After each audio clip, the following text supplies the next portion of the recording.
রোহিঙ্গা অনুপ্রবেশের বিষয়ে জানাতে কক্সবাজার থেকে যোগ দিচ্ছেন সহকর্মী হারুনুর রশিদ।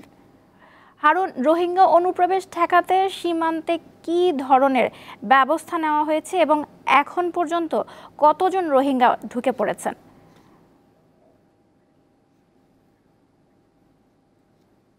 হ্যাঁ, নৌসীন, আপনি জানেন যে গত কয়েক মাস ধরে মিয়ানমারের রাখাইনে চলমান সংঘাতে বেশ কিছু রোহিঙ্গা এবং তাদের আরকান আর্মি এবং তাদের সরকারি বাহিনী বাংলাদেশে অনুপ্রবেশ করে বাংলাদেশে আশ্রয় নিয়েছিল। ঠিক প্রেক্ষাপটে গত কয়েকদিন ধরে মিয়ানমারের রাখাইনে সেখানে চলমান সংঘাত আরো বৃদ্ধি পেয়েছে।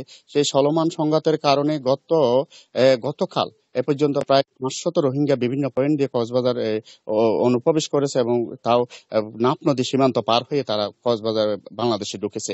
এই বিষয়টা বিভিন্ন সূত্রে আমরা জানতে পারলো, কিন্তু প্রশাসনের পক্ষ থেকে যেটা জানানো হয়েছে, আমরা কথা বলছিলাম উকিয়া টেংনাফ ইউনুর সাথে, তিনি যেটা বলেছে তিনিও খবর পেয়েছেন উকিয়া অনুপ্রবেশ রোহিঙ্গা অনুপ্রবেশের। সেই হিসাবে তিনি যেটা বলছে, তারা বিজিবির মাধ্যমে তারা পুশব্যাক করতেছে, যাদেরকে ধরতে পারছে তারা পুশব্যাক করছে, আর কিছু কিছু হয়তো তারা চুরি করে বিভিন্ন পয়েন্ট দিয়ে লোকালে ঢুকে পড়ছে এবং রোহিঙ্গা ক্যাম্পে ঢুকে পড়ছে বলে তিনি জানিয়েছেন।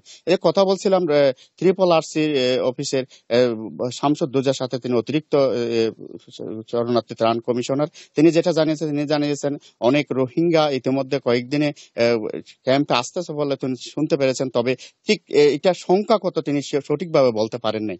তবে তারা এইটা প্রতিরোধে চেষ্টা করছেন বলে তিনি সেটা জানিয়েছেন। আমরা স্থানীয়দের মাধ্যমে যেটা জেনেছি, গতকাল থেকে প্রায় 2 সপ্তাহ পর্যন্ত প্রায় কয়েক হাজার রোহিঙ্গা বাংলাদেশে অনুপ্রবেশ করেছে বিভিন্ন পয়েন্ট দিয়ে। টেংনাফের নাফ নদীর বিভিন্ন পয়েন্টে তারা সেখানে এসেছে এবং গতকাল এবং গত পরশু সেখানে ভারী গোলার আওয়াজ শুনতে পেয়েছে। সেই আওয়াজের কারণে হয়তো রোহিঙ্গাদের ওখানে অত্যাচার নির্যাতন আবার বেড়েছে বলে আমরা জানতে পেরেছি। তার কারণে অনেকে পালিয়ে প্রাণ বাঁচাতে বাংলাদেশে ছুটে আসছে।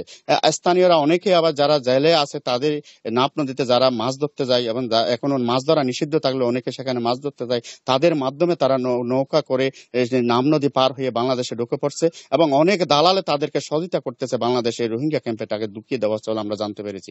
তবে ঠিক কোন পয়েন্টে আসতেছে সেটা কোনো সঠিক কোনো আমরা তথ্য জানি না, তবে বিভিন্ন পয়েন্টে তারা ঢুকে পড়ছে এ তথ্যটা আমরা নিশ্চিত করতে পেরেছি। নৌসীন, এই ছিল আমার কাছে কক্সবাজারের রোহিঙ্গা অনুপ্রবেশ নিয়ে সর্বশেষ।